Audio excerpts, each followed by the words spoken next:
ভারতীয় সংবাদ সংস্থা এশিয়ান নিউজ ইন্টারন্যাশনাল এক প্রতিবেদনে জানিয়েছে, বাংলাদেশ সরকার সোমবার থেকে ভারতীয় নাগরিকদের জন্য পর্যটন ভিসা প্ল্যান পুনরায় শুরু করছে।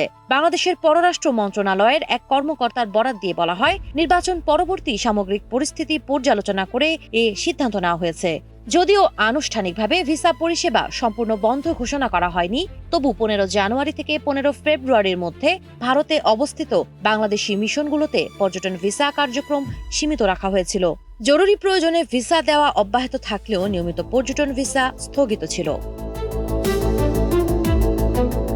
নিরাপত্তাজনিত কারণে শুধু ভারত নয়, ভুটান ও নেপালেও কিছু সময়ের জন্য ভিসা পরিষেবা বন্ধ রাখা হয়েছিল। তবে নতুন সিদ্ধান্ত অনুযায়ী সোমবার থেকে পর্যটন ভিসা সহ সব ধরনের ভিসা সম্পূর্ণভাবে চালু হবে। কর্মকর্তার ভাষায়, এটি পুরোপুরি বন্ধ ছিল না, বরং এখন থেকে ব্যাপকভাবে সম্প্রসারিত হচ্ছে।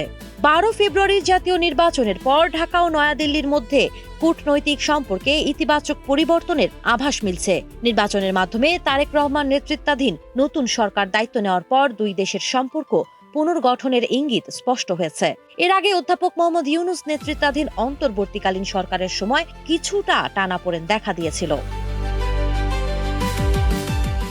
নতুন মন্ত্রিসভার শপথ অনুষ্ঠানে ভারতের লোকসভার স্পিকার ওম বিড়লা এর নেতৃত্বে একটি উচ্চ পর্যায়ের প্রতিনিধি দলের উপস্থিতি কূটনৈতিক উষ্ণতার বার্তা দিয়েছে।